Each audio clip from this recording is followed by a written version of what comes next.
Overrated কথা বলছে। How dare you? Have you forgotten the rules and regulation of our office? তো একদিক থেকে ইস্তিয়াক ওকে বলতেছে, তারে বন্ধু আসসালামু আলাইকুম সবাইকে। আমি Shifaul Islam Robi, department of innovation and entrepreneurship first semester. Okay, সবাই রেডি? তো আমি সেদিন ড্যাফোডিল ক্যাম্পাসের মধ্য দিয়ে যাচ্ছিলাম, হঠাৎ করে আমার কানে একটা গান ভেসে আসে। গানটা গাই,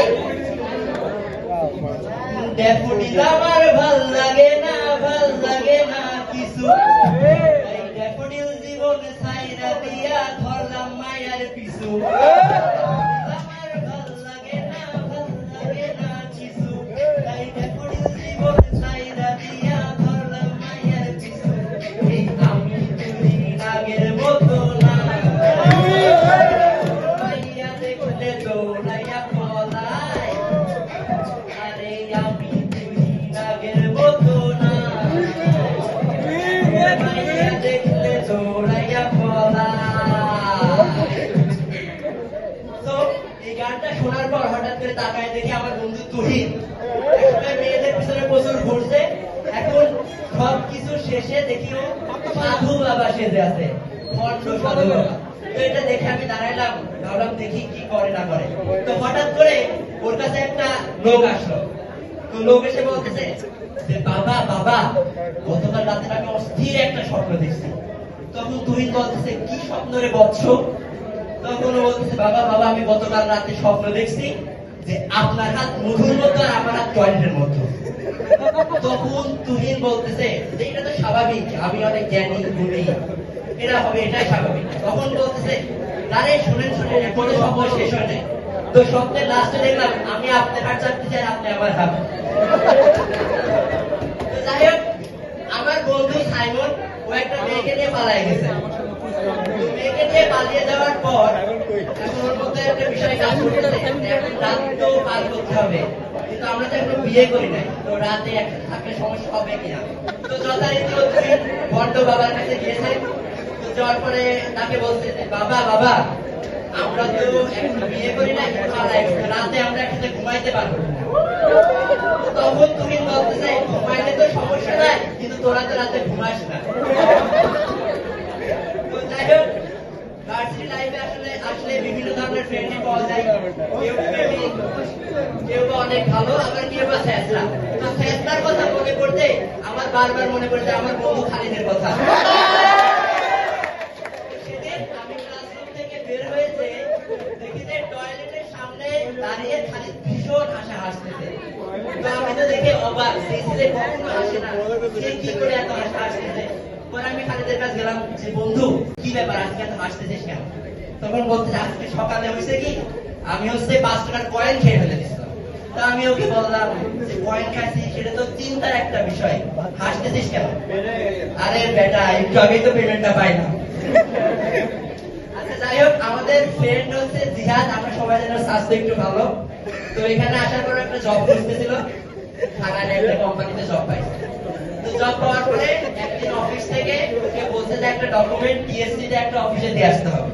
তো যথারীতি এই গরমের মধ্যে বাইরে গিয়েছে, ডকুমেন্ট দিয়ে আসছে, জ্যাম পার করে 2-3-4 ঘন্টা লেগে গেছে অলরেডি। আবার আসছে, আসার পর বস বলতেছে যে একটা কাগজ মিস হয়ে গেছে, দিতে আবার দিয়ে আসতে হবে।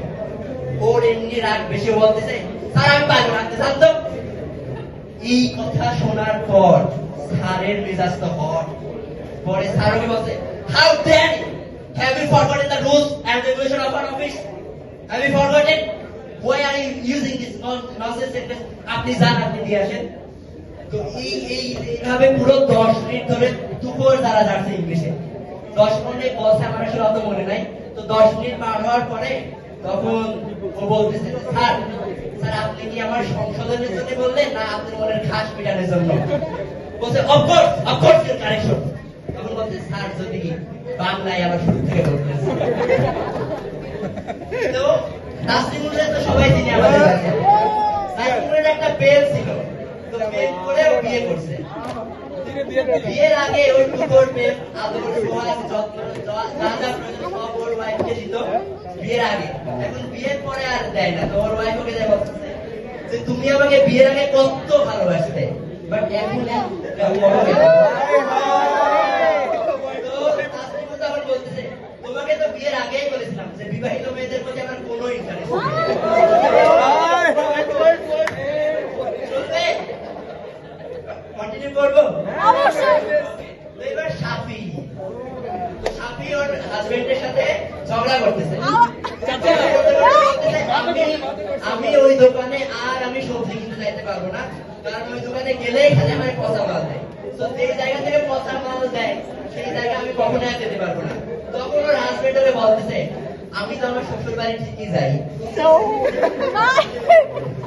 তো যাই হোক, এখানে আসার পরে আমার দুইটা ফ্রেন্ড ছিল, ইস্তিয়াক এবং পারভেজ।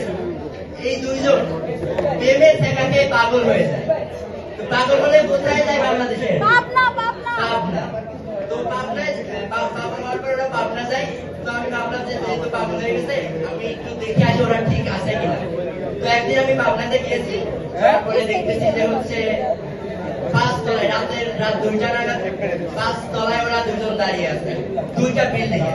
তো একদিক থেকে ইস্তিয়াক ওকে বলতেছে, আরে বন্ধু বন্ধু, মানে ও 5 তলা থেকে হিসু করতেছে আর কি। তখন বলতে, বন্ধু বন্ধু, তোর হিসু পেয়ে তো চোর উঠে পড়বে। তখন বলতে, আরে পাগল, আমি সেরে করতেছি যাতে চোর উঠে আর পড়ে যায়। তো আমি বুঝলাম না, ওদের মাথা তো একটু ঠিক হয়নি। তো এই জন্য আরো অ্যাডভান্স ট্রিটমেন্টের জন্য ওদের বললাম যে পরবর্তী দিনে একটা ফুটবল ম্যাচের আয়োজন করবো। এবং ফুটবল ম্যাচটা খেলা হবে লোহার ফুটবল দিয়ে। তো যথারীতি লোহার ফুটবল দেখানো, সবাই খেলতেছে। শেষ পর্যায়ে দেখা গেল যে আমার বন্ধু ইস্তিয়াক খেলতেছে না, সবাই মাঠেও খেলতেছে না। আমি ভাবলাম না, আমার বন্ধু মনে হয় এবার সুস্থ হয়ে গেছে, ও যেহেতু খেলতেছে না তারপর বুঝতে পারছে। তো আমি ওর কাছে গিয়ে বললাম যে বন্ধু বন্ধু, তার মানে তুমি ঠিক হয়ে গেছে, আমি তো বিশাল খুশি। বলছে, আরে বাবা, আমি তো ভাবছি কখন বড্ড উপরে উঠবে আর আমি হেড দিব। That's all for today. Thank you.